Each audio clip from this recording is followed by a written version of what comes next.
What does it mean to be a freeloader? That old lady is just a leech. Tell her to get lost. Moocher. Get out, you old hag. I never wanted to know that words of disrespect could sting so much, especially coming from a child's mouth. This happened a few years ago.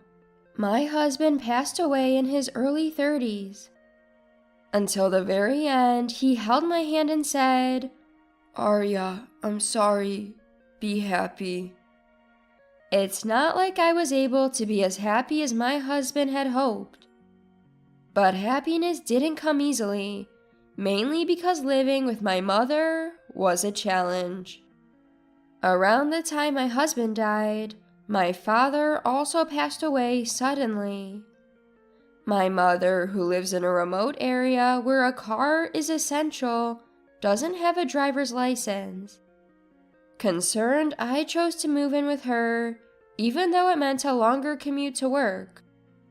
That decision was a mistake. At first, my mother said, "Let's cooperate and live together." But soon she started living sloppily, treating the sofa like her nest. She didn't help with chores despite our initial agreement.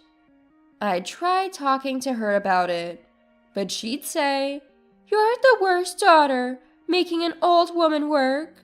You're already a disgrace for coming back home." I was deeply hurt and couldn't sleep that night. The next morning I said, "Mom, if you dislike me that much, I can leave." She looked at me angrily and said, "You know I can't shop without you. Are you threatening me?" "No, I just didn't want to make you uncomfortable." "Then just do the housework and be a useful daughter." Grumbling, she ate the breakfast I made. I honestly didn't know what she wanted. My spirit was gradually worn down by her constant complaints. My physical health was deteriorating due to the long commute and handling all the housework. I had reached my limit with the long commute and taking on all the household chores. When I got home from work, I did all the housework that my mother didn't do, and then collapsed into bed. In a life where I was unable to do anything I liked, my mother complained about me almost every day. Just when I thought that days like this would continue forever, one day a major incident occurred. My brother's family showed up at our home.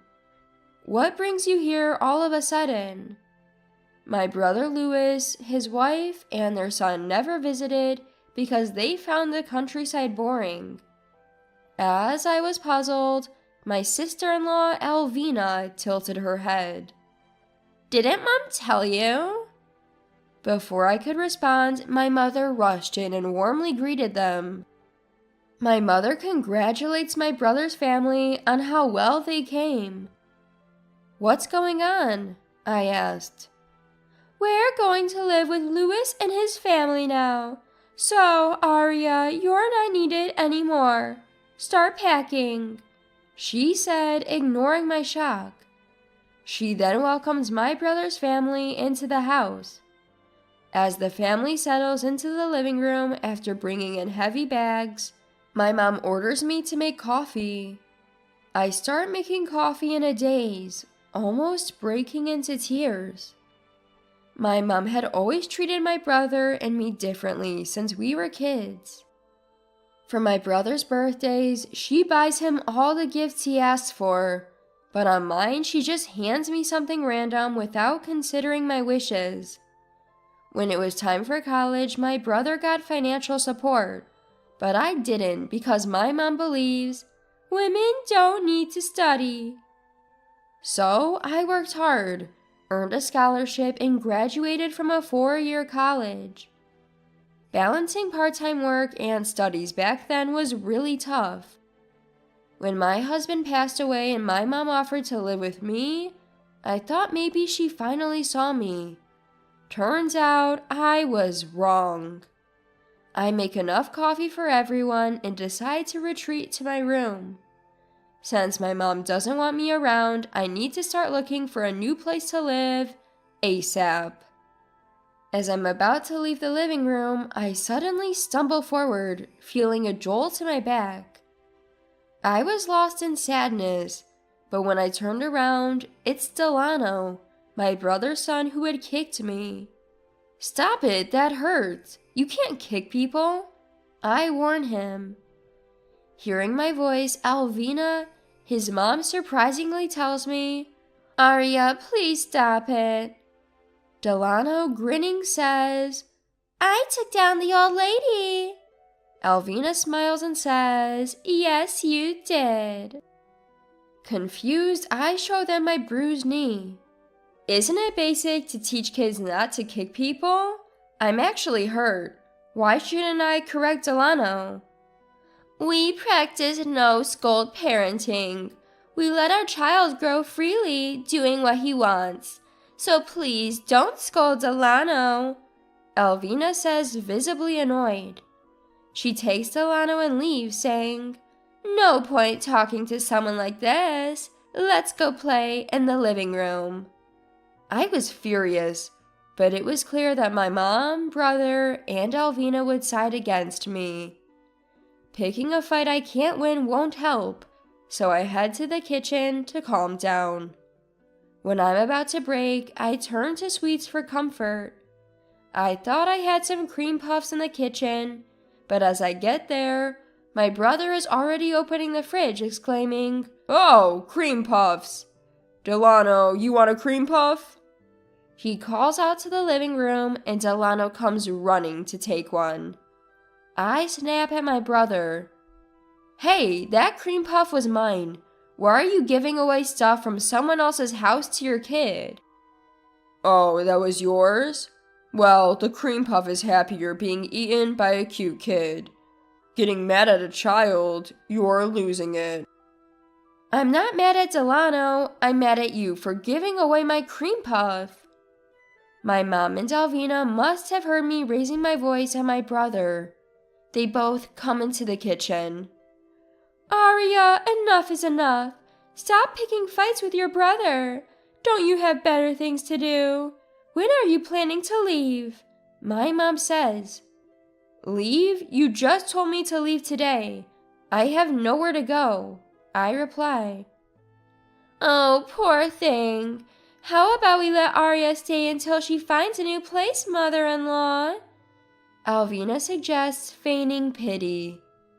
My mom reluctantly agrees, saying, "Alvina, you're so kind." I'm frustrated, but no arguing won't help. Still, I can't help but voice my discontent. "What do you mean, support me? I pay for half the living expenses in this house. Why am I being treated like this?" "You're still being supported by your parents, right? Isn't the money coming from Dad's inheritance?" The truth is, I pay for the household expenses from my own salary. But my brother and his wife assume I'm living off my late father and mother, so there's no point in arguing. Delano, having finished his cream puff, appears and asks, "What does support mean?" My brother points at me with a smug smile. "It means that lady over there. She's a loser who needs to be supported. Tell her to leave." "Huh, freeloader. Get out, old lady." I never knew how much it could hurt to be insulted by a child. My sadness turns into boiling rage. I start to feel that I can't forgive my mother, brother, and his family. Fine, I'll leave as soon as I find a new place. But I'm taking everything I brought with me. That's okay, right, big brother? "Sure, go ahead," he says, mocking me. My anger peaks. I vow never to forgive them. I make plans and decide to move out as soon as possible. On moving day, I gift my mom and my brother's family a vacation as a final act of filial piety. They happily go on the trip, but they're in for a surprise when they return. I complete the move, imagining their shocked faces. I leave a notebook in the living room and head to my new home, full of spirit. The next night, I get a frantic call from Alvina. Aria, what's going on? The house is empty. I bet they're panicking. Everything from the fridge to the washing machine is gone. I had warned my brother that I'd take everything I bought. I simply followed through. When I moved in, everything was old, so I replaced it all. My mom knew this. I hear Alvina screaming at my mom. Why didn't you stop Aria? My mom's pathetic response comes through. I never thought she'd actually do it. I can hear Delano crying in the background. They're in more chaos than I imagined. Aria says she bought everything herself, but there's no proof. Didn't she buy it all with Dad's inheritance? My father left no inheritance. You and my brother left right after the funeral, so you probably didn't know. There's no way you could afford to send us that much money just from your pension, Alvina argues. That money was from me, I clarify. What? Alvina sounds dumbfounded. I paid it. Check the notebook in the living room, I instruct. The notebook contains all the receipts for everything I bought for the household. Alvina sees it and stammers, What does this mean? I explain, I have more money than you and my brother think. I never got help with college tuition and felt frustrated because of it. But I used that frustration as fuel, working hard during job hunting, and landed a job at a top-tier company. Being used to hard work, I excelled at my job and am the only woman among my peers on a fast track to promotion. My mom and brother never showed interest in where I work, so I never bothered telling them. When Alvina relayed this over the phone, both my mom and brother seemed shaken, but I felt no obligation to continue the conversation. So feel free to live your life without the burden of supporting me, I said and hung up. That night, I slept well in a quiet home for the first time in a while. It was a truly peaceful night, free from being kicked or hit by my nephew, and without anyone telling me to leave. A few days of peace followed. Then my mom and brother's family somehow found out where I lived and showed up. When I asked through the doorbell, "What do you want?" my brother pleaded.